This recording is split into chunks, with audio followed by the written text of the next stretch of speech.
DCM DK ಶಿವಕುಮಾರ್ಗೆ ಶುರುವಾಯ್ತೀಗ ಮತ್ತೊಂದು ಕಿರಿಕಿರಿ.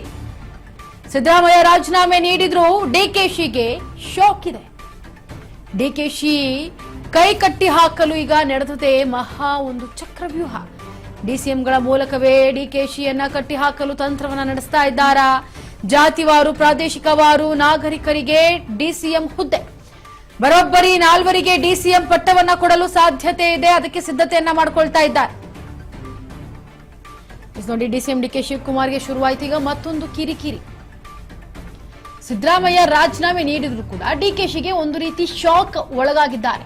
ಯಾಕೆ ಅಂತಂದ್ರೆ ಡಿಸಿಎಂ ಡಿಕೆ ಶಿವಕುಮಾರ್ಗೆ ಒಂದು ಕಿರಿಕಿರಿ ಉಂಟಾಗ್ತಾ ಇದೆ. ಈಗ ರಾಜೀನಾಮೆ ಏನೋ ಕೊಟ್ಟರು ಸಿದ್ದರಾಮಯ್ಯನವರು, ಆದ್ರೆ ಇನ್ನೂ ಕೂಡ ಒಂದು ರೀತಿ ಗೊಂದಲಗಳು, ಶಾಕ್ ಕೂಡ ಡಿಕೆಶಿಗಿದೆ.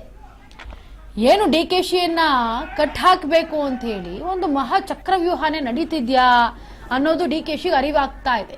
ಡಿಸಿಎಂಗಳ ಮೂಲಕವೇ ಡಿಕೆಶಿಯನ್ನ ಕಟ್ ಹಾಕೋದಕ್ಕೆ ಏನಾದ್ರೂ ತಂತ್ರವನ್ನ ರೂಪಿಸ್ತಾ ಇದ್ದಾರಾ? ಜಾತಿವಾರು ಆಗಿರಬಹುದು, ಪ್ರಾದೇಶಿಕವಾರು ಆಗಿರಬಹುದು, ಈ ನಾಗರಿಕರಿಗೆ ಡಿಸಿಎಂ ಹುದ್ದೆಯನ್ನ ಕೊಡಬೇಕು.